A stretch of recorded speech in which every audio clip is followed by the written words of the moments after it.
Hello everyone, welcome back to YouTube channel. दोस्तों, आज इस वीडियो में जानेंगे कि 2023 में जीवित पुत्री का व्रत कब है, पूजा कैसे करनी चाहिए, व्रत कैसे रखना चाहिए, नहाय खाए कैसे करना चाहिए, व्रत का पारण कैसे करना चाहिए, किन चीज़ों से व्रत का पारण करना चाहिए। संपूर्ण जानकारी आज मैं आपके साथ इस वीडियो में शेयर करने वाली हूँ। तो दोस्तों, इस वर्ष 2023 में जीवित पुत्रिका का व्रत 6 अक्टूबर को रखी जाएगी और 5 अक्टूबर को नहाई खाई किया जाएगा और 7 अक्टूबर को व्रत का पारण किया जाएगा।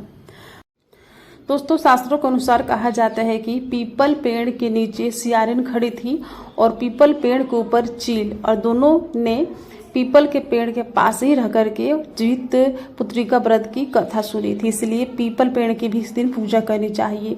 तो जीवित वाहन, चील और सियारिन मैंने बनाया है गोबर से। दोस्तों, प्रथम पूजनीय गणेश जी भी बनाए हैं गोबर से। और दोस्तों, पीपल के पेड़ की भी इस दिन पूजा करनी चाहिए, क्योंकि पीपल के पेड़ के नीचे ही चील सियारी ने कथा सुनी थी। और कलश रखने चाहिए। कलश के अंदर गंगाजल, मिश्रित जल, पुष्प, सुपारी, इलायची, लौंग डाल करके, कलावा लपेट करके और अशोक के पत्ते या फिर आम के पत्ते लगाने चाहिए। अगर ये नहीं है तो पान के पत्ते भी आप लगा सकते हैं। और इसके ऊपर जैसे कि दिया जलाना चाहिए। और अष्टदल कमल मैंने बना कर रखा है। अष्टदल कमल नहीं बनाना तो आप चावल की ढेरी डगर के भी आप पूजा कर सकते हैं। और इसके ऊपर दिया अगर नहीं रखना चाहते हैं तो आप श्रीफल भी रख सकते हैं। दिया जला लेने चाहिए सबसे पहले पूजा के जो साक्षी होते हैं, और दिया जला करके और देवी देवता की पूजा करने के बाद पूजा करनी चाहिए। दोस्तों, इस दिन सबसे पहले तो अपने व्रत का संकल्प ले लेना चाहिए, उसके बाद पूजा शुरू करनी चाहिए। संकल्प हाथ में अक्षत पुष्प लेकर करनी चाहिए। सबसे पहले गणेश जी को स्नान कराना चाहिए। उसके बाद चील, सियारिन और जीवित वाहन जो है उनकी पूजा करनी चाहिए। पीपल पेड़ की भी पूजा करनी चाहिए, क्योंकि पीपल के पेड़ के नीचे ही सियारिन खड़ी थी और पीपल पेड़ के ऊपर चील बैठी थी और दोनों ने एक दूसरे को कथा कही थी। इसलिए इस दिन पीपल पेड़ की भी पूजा करनी चाहिए। तो पीपल बीच में जल छिड़क करके सबका शुद्धिकरण करके वस्त्र रूपी कलावा और जनेऊ देना चाहिए। तो गणेश जी को जनेऊ और कलावा दिया है मैंने, और जो सियार है उनको मैं वस्त्र रूपी कलावा दे दूंगी।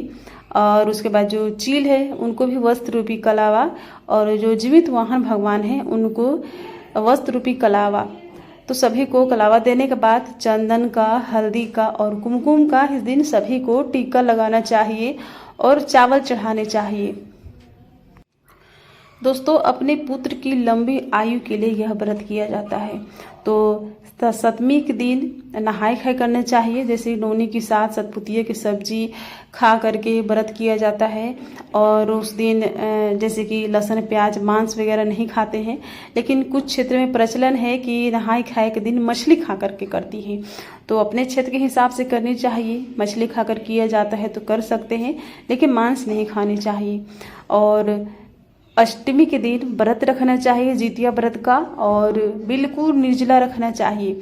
तो ब्रह्म मुहूर्त में उठ करके चील और सियारिन को दातुन पानी देना चाहिए। और उसके बाद थोड़ी सी रोटी जो जितिया के लिए बनाई जाती है उस रोटी को ठेकुआ को देना चाहिए, चारों दिशा में फेंक करके। फिर जल देना चाहिए, फिर प्रार्थना करनी चाहिए कि हे चील सियारिन लीजिए, नहाय खाए कर लीजिए। उसके बाद अपना नहाय खाए करना चाहिए और व्रत रखना चाहिए। और इस तरह से इस दिन पूजा करनी चाहिए। चील, सियारिन, जीवित वाहन, पीपल वृक्ष के नीचे सभी को रह करके और पूजा करनी चाहिए।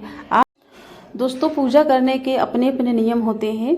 तो कुछ लोग इस तरह से पूजा करते हैं, कुछ लोग बिल्कुल नॉर्मल पूजा करते हैं। बस एक लोटा जल लेकर के उसमें जितिया लपेट करके और कथा सुन लेते हैं और पूजा करते हैं। तो अपने अपने क्षेत्र के हिसाब से ही पूजा करी जाती है। अपने अपने क्षेत्र के हिसाब से ही पूजा करनी चाहिए। तो दोस्तों, हल्दी, कुमकुम, पुष्प चढ़ाने के बाद सभी को चने का भोग लगाना चाहिए। इस दिन सभी को चना देना चाहिए। पीपल वृक्ष के नीचे भी चना चढ़ाना चाहिए। और चना चढ़ाने के बाद आप इस दिन ऋतु फल का भी भोग लगा सकते हैं। जो भी ऋतु फल हो उस दिन इन चीज़ों का भोग लगानी चाहिए। और उसके बाद धूप दीप दिखा करके आरती करनी चाहिए और अपने समर्थ के हिसाब से थोड़ी सी दक्षिणा देनी चाहिए।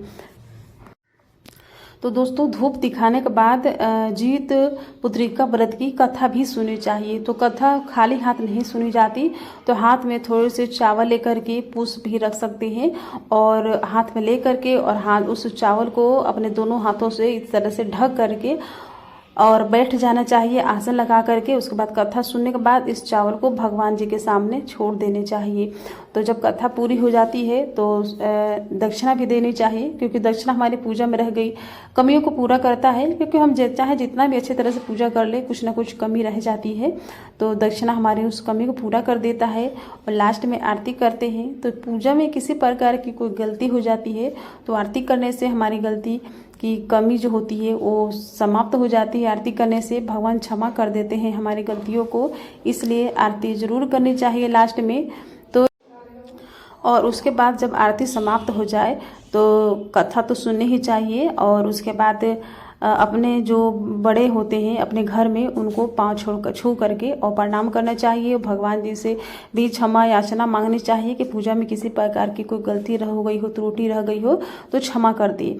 और इस दिन बिल्कुल निर्जला व्रत रखना चाहिए। और दूसरे दिन नवमी के दिन अपने व्रत का पारण करना चाहिए। तो पारण इस दिन खीरा का बीज लेकर के और उस खीरा का बीज को अपने मुंह में लेकर के उसके बाद दूध लेना चाहिए और दूध से खीरे के बीज को निगल करके अपने व्रत का पारण करना चाहिए। उसके बाद पारण करने से पहले दोस्तों दान और दक्षिणा देने चाहिए। अनाज का दान करना चाहिए, वस्त्र का, साथ में दक्षिणा दे करके पंडित ब्राह्मण को दान दक्षिणा देने के बाद खीरा और दूध से अपने व्रत का पारण करना चाहिए। क्योंकि तो दोस्तों मैंने आपको वीडियो बिल्कुल सरल तरीके से पूजा करके दिखाई है। तो आई होप पसंद आई होगी।